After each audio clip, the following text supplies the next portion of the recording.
ஆழமான அலசலுக்கு உங்களை வரவேற்கிறோம். ஆர்வமா புது புது விஷயங்களை கத்துக்க துடிக்கிற உங்களுக்காகவே பல கோணங்களை முன்வைக்கிற வகையில இந்த உரையாடலை நாங்க டிசைன் பண்ணிருக்கோம். இன்னைக்கு நம்ம கையில எடுத்திருக்கிற சோர்ஸ் மெட்டீரியல் ம் ரொம்பவே சுவாரஸ்யமான, அதே சமயம் பலத்த விவாதங்களை கலப்பக்கூடிய ஒரு கட்டுரை. ஆமா, அதோட தலைப்பு பெரியாரும் நவீன சீர்திருத்தவாதிகளின் முரண்பாடுகளும். இங்கிலீஷ்ல Periyar and the paradox of the modern reformers. Correct. இந்த ஆழமான அலசலுக்குள்ள நம்ம போறதுக்கு முன்னாடி ஒரு சின்ன விஷயத்த உங்களுக்கு ரொம்ப கிளியரா சொல்லிடலாம்னு நினைக்கிறேன். கண்டிப்பா சொல்லிருங்க. அதாவது நம்ம வழக்கம் போல இதுல யாரு சரி யாரு தப்புன்னு தீர்ப்பு சொல்றது நம்ம வேலை இல்ல. ஏன்னா இன்னைக்கு நம்ம பார்க்க போற இந்த கட்டுரை அரசியல் ரீதியாகவும் சித்தாந்த ரீதியாகவும் ரொம்ப கடுமையான விமர்சனங்களை முன்வைக்குது. உண்மைதான். இருவேறு அரசியல் நிலைப்பாடுகள் இதுல இருக்கு. அதேதான். நாங்க எந்த ஒரு அரசியல் தரப்பையோ இல்ல இந்த கட்டுரையாளரோட தனிப்பட்ட நிலைப்பாட்டையோ சப்போர்ட் பண்ணவோ எதிர்க்கவோ இல்ல. எவ்வித சார்பும் இல்லாம உங்களுக்கு பிரசன்ட் பண்றது மட்டும்தான் எங்களோட நோக்கம். ஆமா, இந்த சோர்ஸ் மெட்டீரியலுக்குள்ள என்ன லாஜிக் இருக்கு, கட்டுரையாளர் என்ன மாதிரியான தரவுகளை முன்வைக்கிறார் அப்படிங்கறத அக்குவேர் ஆணிவேரா பிரிச்சு உங்களுக்கு கொடுக்க போறோம். இத முழுசா கேட்டுட்டு உங்க முடிவை நீங்களே சுதந்திரமா எடுத்துக்கலாம். ரொம்ப தெளிவா சொல்லிட்டீங்க. இந்த ஆழமான அலசலோட கோர் மிஷன் என்னன்னா, சுமார் 98 வருஷங்களுக்கு முன்னாடி குடியரசு இதழ்ல பெரியார் ஈவே ராமசாமி அவர்கள் ஒரு சொற்பொழிவை பதிவு செஞ்சிருக்காரு. அதுல போலி சீர்திருத்தவாதிகள் எப்படி இருப்பாங்க, அவங்களுக்கான அடையாளங்கள் என்னென்ன அப்படிங்கறத ஒரு ரொம்ப விலாவாரிய பட்டியலிட்டு இருக்காரு. ஆச்சரியம் என்னன்னா, அன்னைக்கு அவர் யாரையெல்லாம் போலிகள்னு எச்சரிச்சாரோ அதே அளவுகோள்கள் இன்னைக்கு இருக்கிற நவீன கால போராளிகளுக்கும் திராவிட தலைவர்களுக்கும். ஏன் ஈவே ராமாவுக்கே கூட எப்படி முரண்பாடா புரிந்து போகுது அப்படின்னு இந்த கட்டுரையாளர் வாதிட்டார். ஆமா, ரொம்ப ஆழமான வரலாற்று தரவுகளோட அது சொல்றார். அதை டீகோட் பண்றதுதான் இன்னைக்கு நம்ம வேலை. சரி, இத கொஞ்சம் விரிவாக பார்ப்போம். விவாதத்தோட தொடக்க புள்ளியா கட்டுரையாளர் ஒரு குறிப்பிட்ட தேதியை ரொம்ப ஸ்ட்ராங்கா பதிவு பண்றார். டிசம்பர் 9, 1928. எக்ஸாக்ட்லி. அன்னைக்கு வந்த குடியரசு இதழ்ல ஈவே ராமசாமி ஆற்றிய ஒரு உரை வெளியாயிருக்கு. அந்த உரையில அவர் ஒரு பெரிய வார்னிங் கொடுத்திருக்காரு. அதாவது, நம்ம சமூகத்துல ஒருத்தருக்கு சீர்திருத்தக்காரர் அப்படிங்கிற பட்டம் எவ்வளவு ஈஸியா கிடைச்சிருது அப்படிங்கறத அவர் பதிவு பண்ணிருக்காரு. ரொம்ப நக்கலாவும் அதே சமயம் கோபத்தோடும் சொல்லியிருக்கார். அந்த அளவுகோல்களை அவர் எப்படி வரையறுக்கிறார்னு கொஞ்சம் சொல்றீங்களா?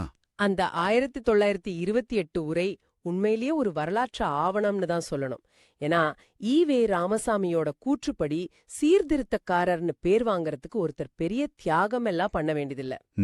அதுக்கு 4 சுலபமான வழிகளா அவர் பட்டியலிடுறார். 1, கள்ளும் சாராயமும் குடிக்க ஆரம்பிச்சிட்டா உடனே அவர் சீர்திருத்தக்காரர் ஆயிடுவார். ஓகே.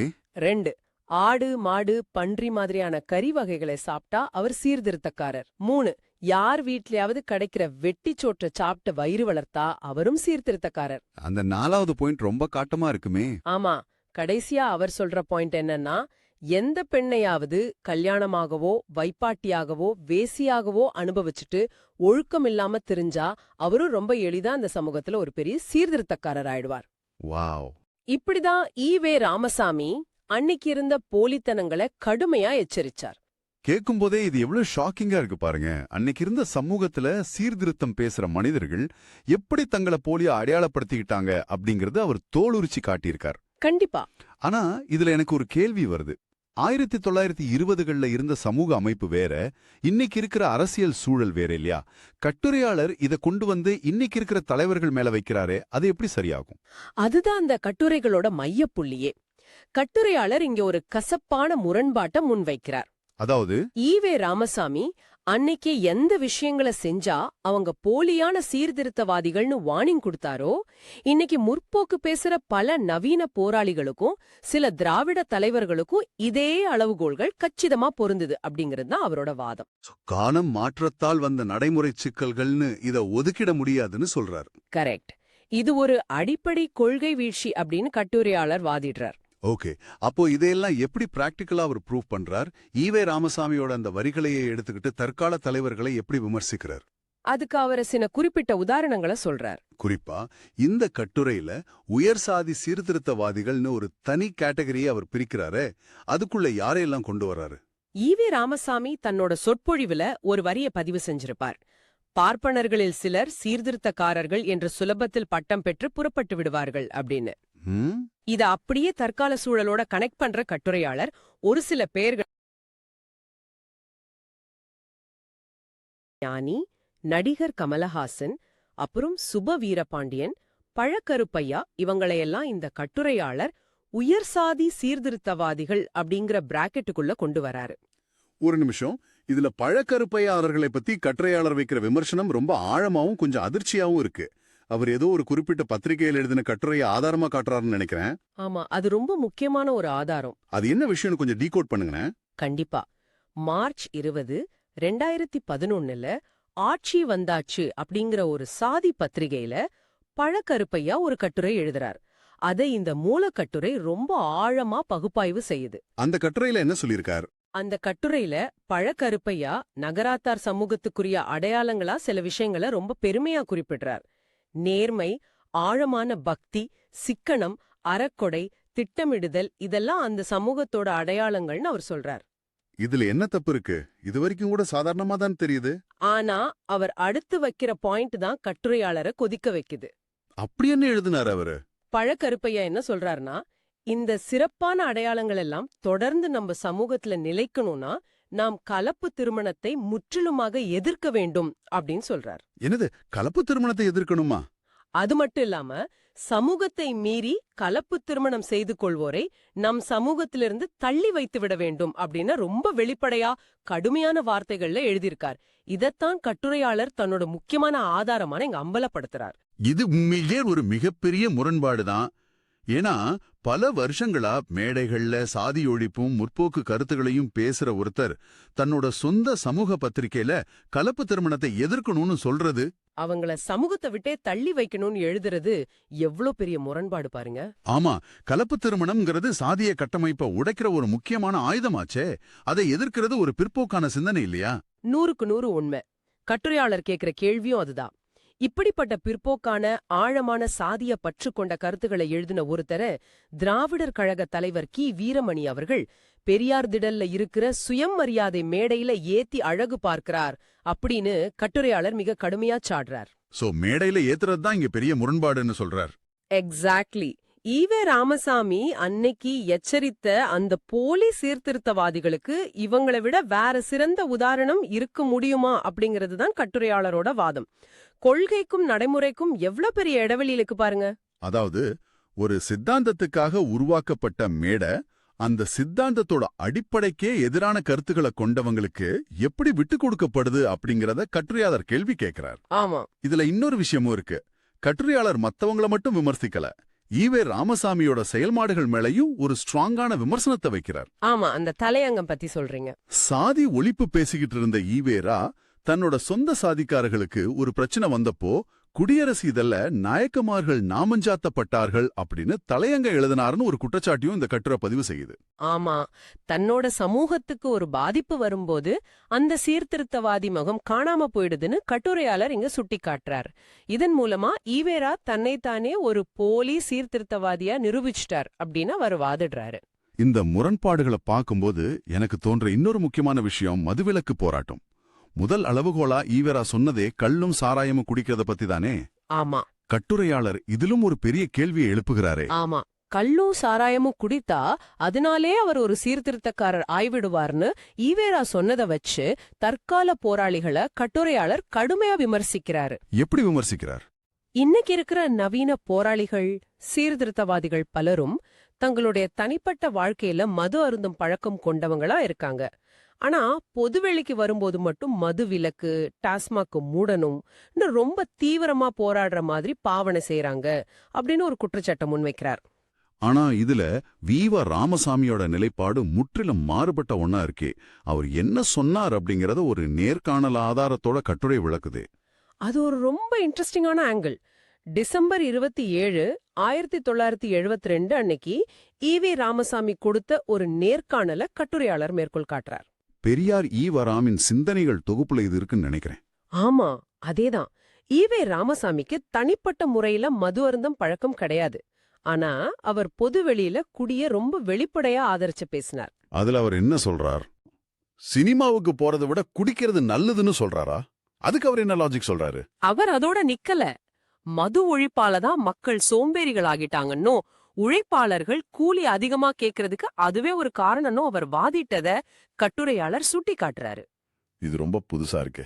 அதாவது மது உடம்புக்கு ஒரு எனர்ஜிய கொடுக்குது, அது இல்லாததால மக்கள் வேலை செய்ய சோம்பேறித்தனம் படுறாங்க அப்படிங்கிற மாதிரியான ஒரு தர்க்கத்தை அவர் முன்வைக்கிறாரு. இத நாம கொஞ்சம் ஆழமா யோசிக்கணும்.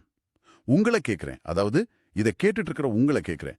தனிப்பட்ட முறையில ஒரு சொட்டு மதுவை கூட அருந்தும் பழக்கம் இல்லாத ஒருவர் பொது வெளியில குடிய வெளிப்படைய ஆதரிக்கிறாரு, நண்பர்களுக்கு வாங்கி கொடுக்கறாரு. ம் ஆனா இன்னைக்கு தனிப்பட்ட முறையில மது அருந்தும் நவீன போராளிகள் பொதுவெளியில வந்து மதுவிலக்கு கேட்டு போராடுறாங்க. இந்த கான்ட்ராஸ்ட் உங்களுக்கு எப்படி தோணுது? இதுல எது உண்மையான நிலைப்பாடு, எது போலித்தனம், இத பத்தி நீங்க சிந்திக்கணும் அப்படிங்கிறதுக்காகவே இந்த கட்டுரை இதை இவ்ளோ அழுத்தமா பதிவு செய்யுது. அடுத்து நாம அந்த வெட்டிச்சோறு கான்செப்டுக்கு வருவோம். 1928ல ஈவரா பேசும்போது, யார் வீட்டிலும் கிடைத்ததையெல்லாம் சாப்பிட்டு வயிற்றை நிரப்பிக் கொண்டு திரிந்தால் அவர் சீர்திருத்தக்காரர் அப்படின்னு ரொம்ப நக்கலா விமர்சிச்சத பார்த்தோம் இல்லையா? ஆமா, அது கட்டுரையாளர் தற்காலத்தோட இணைச்சு ரொம்பவே கலாய்க்கிறார். ஈவரா காலத்துல வெட்டிச்சோறு அப்படின்னு அழைக்கப்பட்ட அந்த வார்த்தை இன்னைக்கு வீரமணி காலத்துல ஓசி சோறு அப்படின்னு பரிணாம வளர்ச்சி அடைஞ்சிருச்சுன்னு ரொம்ப கடுமையா விமர்சிக்கிறார். உண்மைதான். நமக்கு கூட சில சமயம் ஃப்ரீயா ஒரு கல்யாண சாப்பாடோ பிரியாணியோ கிடைச்சா கொஞ்ச நேரம் நம்ம கொள்கையெல்லாம் மூட்டை கட்டி வச்சிருவோம். ஆனா இங்க மேட்டர் அது இல்ல, இது ஒரு பெரிய சித்தாந்த சமரசம்னு கட்டுரையாளர் சொல்றார். கரெக்ட். இங்க கட்டுரையாளர் வெறும் வார்த்தைகளோட விளையாடல, ஒரு ஸ்ட்ராங்கான அதே சமயம் ரொம்ப சுவாரஸ்யமான ஒரு ஆதாரத்தை முன்வைக்கிறார். என்ன ஆதாரம் அது? பிப்ரவரி 2017 நிமிர்வோம் இதழிலும், அதுக்கப்புறம் ஏப்ரல் 2017 கீற்று இணையதள பேட்டியிலும் பேராசிரியர் மா நன்னன் பகிர்ந்து கொண்ட ஒரு முரண்பாட்டான நிகழ்வை அவர் இங்க பகுப்பாய்வு செய்றார். ஓ, மானண்ணன் அவர் ஈவீராவோட சிஷ்யர், அவரோட தீவிரமான ஃபாலோயர்னு நமக்கு தெரியும். ஆமா, அவர் என்ன மாதிரியான நிகழ்வை பகிர்ந்துகிட்டார் தெரியுமா? அந்த சீனை கொஞ்சம் அப்படியே விவரிக்கிறேன், கேளுங்க. சொல்லுங்க. மாயவரம் பக்கத்துல வடகரை அப்படின்னு ஒரு ஊரு, இஸ்லாமியர்கள் அதிகம் வாழ்ற அந்த பகுதியில ஒரு பெரிய மிலாது நபி பொதுக்கூட்டம் நடக்குது. அந்த பொதுக்கூட்டத்துக்கு ஈவே ராமசாமி சிறப்புரையாற்ற அழைக்கப்பட்டிருக்காரு. ஓகே. அவரோட சேர்ந்து மேடையில பேசுறதுக்காக மாணவர் பேச்சாளரா நன்னனும் போயிருக்காரு. அன்னைக்கு கூட்டத்துல நன்னன் பேசும்போது இஸ்லாமியர் பெண்கள் முக்காடு போடுற அந்த பர்தா முறைய பத்தி பகுத்தறிவு ரீதியா ரொம்ப காட்டமா விமர்சிச்சு பேசிட்டாரு. அப்புறம் என்னாச்சு? கூட்டம் முடிஞ்சதுக்கு அப்புறம் மசூதிக்கு வெளியே கடுமையான வெயில்ல அவங்க எல்லாருக்கும் சாப்பாடு போடுறாங்க. அங்கேதான் அந்த ட்விஸ்ட் நடக்குதா? ஈவேரா நன்னனை கண்டிக்கிறாரா? எக்ஸாக்ட்லி. அந்த வெயில்ல உட்கார்ந்து சாப்பிட்டுட்டு இருக்கும்போது நன்னனை பார்த்து ஈவேரா ரொம்ப கோவமா குறை கூறுறார். என்னன்னு சொல்றார்? பாரு, நம்மை பேச அழைச்சு சாப்பாடு போடும்போது பொதுமான சமுதாய கருத்துக்களை தான் நம்ம கூற வேண்டும். நம்மள அழைத்தவர்களையே மேடையில குறை கூறி கொண்டிருக்க கூடாது அப்படின்னு அவர் நன்னனை திருத்தியிருக்கார். இது நன்னனே சொல்லியிருக்காரா? ஆமா, இத நன்னனே தன்னோட பேட்டியில ரொம்ப வெளிப்படையா பதிவு செஞ்சிருக்கார். இங்கதான் கட்டுரையாளர் ஒரு பெரிய குண்ட தூக்கி போடுறார். ஒரு பகுத்தறிவாதி தனக்கு சாப்பாடு போட்டாங்க அப்படிங்கிற ஒரே காரணத்துக்காக தன்னோட பகுத்தறிவு கொள்கைய சமரசம் செஞ்சுக்கலாமா? ஆமா, வெட்டிச்சோறு உண்ட வீட்ல பகுத்தறிவு காட்டக்கூடாது அப்படிங்கறது தான் ஈவி ராமசாமியோட உண்மையான நிலைப்பாடா அப்படின்னு கட்டுரையாளர் மிக கடுமையான ஒரு கேள்வியை முன்வைக்கிறார். இது உண்மையிலே ஒரு ஆழமான விவாதத்தை ஏற்படுத்துது. உபசரிப்புக்காக உண்மையை பேச தயங்குறது ஒரு சித்தாந்தவாதிக்கு அழகா அப்படிங்கிறது பெரிய கேள்வி. உண்மைதான். கொள்கைக்கும் நடைமுறை உபசரிப்புக்கும் இடையிலான ஒரு போராட்டத்துல ஈவே ராமசாமி தன்னோட கொள்கைய சமரசம் செஞ்சுக்கிட்டார் அப்படிங்கிறது தான் கட்டுரையாளரோட வாதம். சரி, சாப்பாடு விஷயத்தை விடுங்க. அந்த 4வது பாயிண்ட் ஒன்னு சொன்னீங்களே, அது இன்னும் சென்சிட்டிவ் ஆனது இல்லையா? ஆமா, ஒழுக்கம் மற்றும் திருமணம் சார்ந்த விஷயங்கள்ல கட்டுரையாளர் வைக்கிற விமர்சனங்கள் இன்னும் கூர்மையா இருக்கு. அப்படியே அந்த 4வது அளவுகளுக்கு வருவோம். எந்த பெண்ணையும் கல்யாணமாகவோ வைப்பாட்டியாகவோ வேசியாகவோ அனுபவித்துக் கொண்டு திரிந்தால் அவர் பெரிய சீர்திருத்தக்காரர் ஆகிவிடுவார்னு ஈவே ரா விமர்சிச்சத கட்டுரையாளர் எப்படி தற்காலத்தோட பொருத்துறார்? முதல்ல ஈவே ராமசாமியோட சொந்த வாழ்க்கையையே கட்டுரையாளர் கேள்விக்குள்ளாக்குறார். எப்படி? முறையையே ஒரு கிரிமினல் குற்றம் ஈவேரா ரொம்ப தீவிரமா பிரசாரம் பண்ணார். ஆனா அதே ஈவேரா தன்னோட வயதான காலத்துல செஞ்சுக்கிட்ட திருமணம் முற்றிலும் முரண்பாடானது அப்படின்னு அவர் வாதிடுறார். எதை கிரிமினல் குற்றம்னு சொன்னாரோ அதே அவர் செஞ்சாருன்னு சொல்றார். ஆமா, அப்படி செஞ்சதால அவரே ஒரு போலி சீர்திருத்தவாதி ஆகிடுறார் அப்படிங்கிறது கட்டுரையாளரோட நிலப்பாடு. அது மட்டும் இல்லாம இன்னைக்கு இருக்கிற மாடர்ன் ப்ராக்ரெசிவ் உலகத்துல வார்த்தைகளை எப்படி சாமர்த்தியமா மாத்துறாங்க அப்படிங்கறதையும் கட்டுரை ரொம்ப அழகா சுட்டிக்காட்டுதே. டெர்மினாலஜி ஷிஃப்ட் பத்தி சொல்றீங்களா? ஆமா, அந்த காலத்துல ரொம்ப பச்சையா வைப்பாட்டின்னு சொன்ன வார்த்தைக்கு பதிலா இன்னைக்கு சீர்திருத்தவாதிகள் புதிய வார்த்தைகளை எப்படி பயன்படுத்துறாங்க. அது ஒரு முக்கியமான அப்சர்வேஷன். சுபா வீரபாண்டியன் மாதிரியான ஈவிராயிஸ்டுகள் இத திருமணம் கடந்த உறவு அப்படின்னு ரொம்ப பாலிஷா நவீனமா பேசி அதை நியாயப்படுத்துறாங்க அப்படின்னு கட்டுரையாளர் குற்றம் சாட்டார். ஓ, திருமணம் கடந்த உறவு. ஆமா, வார்த்தைகள் மாறினாலும் அதன் பின்னால் இருக்கிற ஒழுக்கக்கேடு ஒண்ணுதான். ஆனா அத ஒரு முற்போக்கு முலாம் பூசி நவீன கால போராளிகள் மறைக்க பாக்குறாங்கன்னு அவர் சொல்றார். இதை விட ரொம்ப ஷாக்கிங்கான ஒரு கோட் ஒண்ணு கட்டுரையாளர் எடுத்திருக்காரு. அத படிக்கும்போது எனக்கே ரொம்ப ஆச்சரியமா இருந்துச்சு. ஒரு சீர்திருத்தவாதி இப்படியா தீர்வு சொல்லுவார்னு தோணுச்சு. ஆமா, February 8, 1931ல குடியரசு இதழ்ல வெளியான வி ராமசாமியோட இன்னொரு சொற்பொழிவு கட்டுரையாளர் இங்க மேற்கோள் காட்டுறார். பலருக்கும் இது அதிர்ச்சி அளிக்கலாம். அந்த உரையில ஈவி ராய் என்ன சொல்றாரு?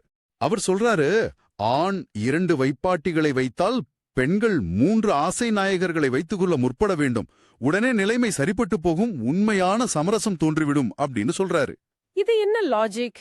இதையே உண்மையான சமரசத்துக்கான தீர்வா அவர் முன்வைக்கிறார். இத நம்ம எப்படி புரிஞ்சுக்கலாம்னா, சமூகத்துல ஆண்களிடம் இருந்த ஒழுக்கக்கேடு கண்டிச்சு அதை திருத்துறதுக்கு பதிலா அத பெண்களிடமும் பரவ செஞ்சு 2 பக்கமும் தப்பு பண்ணா அது ஈக்குவாலிட்டி ஆயிடும், அதுதான் சமரசம் அப்படின்னு சொல்றாரா? ஆமா, கட்டுரையாளர் அப்படிதான் வாதிடுறாரு. இது ரொம்ப ஆபத்தான ஒரு லாஜிக் ஆச்சே.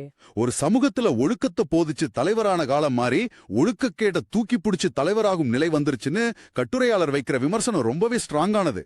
இது ரொம்பவே கடுமையான குற்றச்சாட்டு தான். சீர்திருத்தம்ங்கிற பேர்ல சமூகத்தோட விழுமியங்கள் எப்படி சிதைக்கப்படுது அப்படிங்கறத தான் கட்டுரையாளர் இதன் மூலமா சொல்ல வர்றாரு. சமத்துவம் அப்படிங்கிறது மேல நோக்கி பயணிக்கணுமே தவிர கீழ நோக்கி போகக்கூடாதுங்கிறது அவர் வாதம். நாம இந்த ஆழமான அலசலோட இறுதி பகுதிக்கு வந்துட்டோம். ஈவிய ராமசாமி 98 வருஷங்களுக்கு முன்னாடி வரையறுத்த அந்த போலி சீர்திருத்தவாதிகளின் 4 இலக்கணங்கள் எப்படி அவருக்கே முரண்பாடா பொருந்தது அப்படிங்கறத பார்த்தோம். அப்புறம் அவர் வழியில வந்த தற்கால தலைவர்களுக்கும் எப்படி பொருந்துதுன்னு கட்டுரையாளர் பல வரலாற்று ஆதாரங்களோட வாதிட்டதை இதுவரைக்கும் நாம ரொம்ப டீப்பா அனலைஸ் பண்ணோம். ஆமா, கட்டுரையாளர் தன்னோட கன்க்ளூஷன்ல வைக்கிற இறுதிவாதம் ரொம்ப முக்கியமானது இல்லையா? ஆமா, தற்போதைய காலத்துல பாலியல் குற்றவாளிகள், குண்டுவெடிப்பு மற்றும் வன்முறைகள்ல ஈடுபடுறவங்கள சத்தத்தின் முன் நிறுத்தாம அவங்கள சாதி, மத, அரசியல் கட்சிகளின் அடிப்படையில சில திராவிட தலைவர்கள் கண்மூடித்தனமா ஆதரிக்கிறாங்க. இந்த முரண்பாடான நிலைப்பாடுகளால பார்ப்பனர் அல்லாத சாதாரண எளிய மக்களுக்குத்தான் மிகப்பெரிய ஆபத்து நேர்கிறது அப்படின்னு அவர் மிக தெளிவா சாடுகிறார். எக்ஸாக்ட்லி. சீர்திருத்தம்ங்கிற போர்வைக்குள்ள ஒளிஞ்சிருக்கிற ஆபத்துகளை அவர் சுட்டி காட்டுறார். மீண்டும் ஒரு முறை உங்களுக்கு நினைவூட்டுறோம், நாங்க இந்த விவாதத்துல எந்த பக்கமும் சாயாம மூலக்கட்டளையில இருந்த தகவல்களையும் அதோட லாஜிக்கையும் மட்டுமே அக்குவேறு ஆணிவேரா பிரிச்சு உங்களுக்கு முன்னாடி வச்சிருக்கோம். இப்போ இந்த விவாதத்தை முடிக்கும்போது உங்ககிட்ட நான் ஒரு ஆழமான கேள்வியை விட்டுட்டு போக விரும்புறேன். கண்டிப்பா கேளுங்க.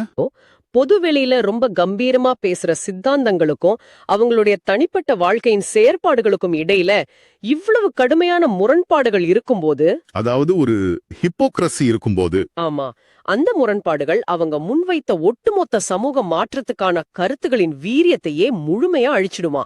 அல்லது ஒருவருடைய தனிப்பட்ட வாழ்க்கையையும் அவரோட தத்துவத்தையும் நாம பிரிச்சு பார்க்க பழக வேண்டுமா? ரொம்ப ரொம்ப ஆழமான சிந்திக்க தூண்டும் ஒரு கேள்வி இது. ஒரு சிந்தனையாளனை அவனது தனிப்பட்ட பலவீனங்கள்ல இருந்து பிரிச்சு பார்க்கறது நடைமுறையில சாத்தியமா?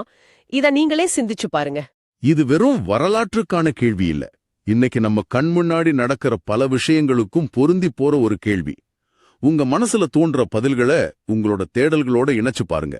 இந்த ஆழமான சிந்தனையோடு பல புதிய கோணங்களை முன்வைத்த இன்றைய அலசலை நாம நிறைவு செய்றோம். மீண்டும் ஒரு சூப்பரான சுவாரஸ்யமான தலைப்போடும் புதிய தேடல்களோடும் நாம சந்திப்போம். அதுவரை தொடர்ந்து தேடுங்கள், தொடர்ந்து சிந்தியுங்கள்.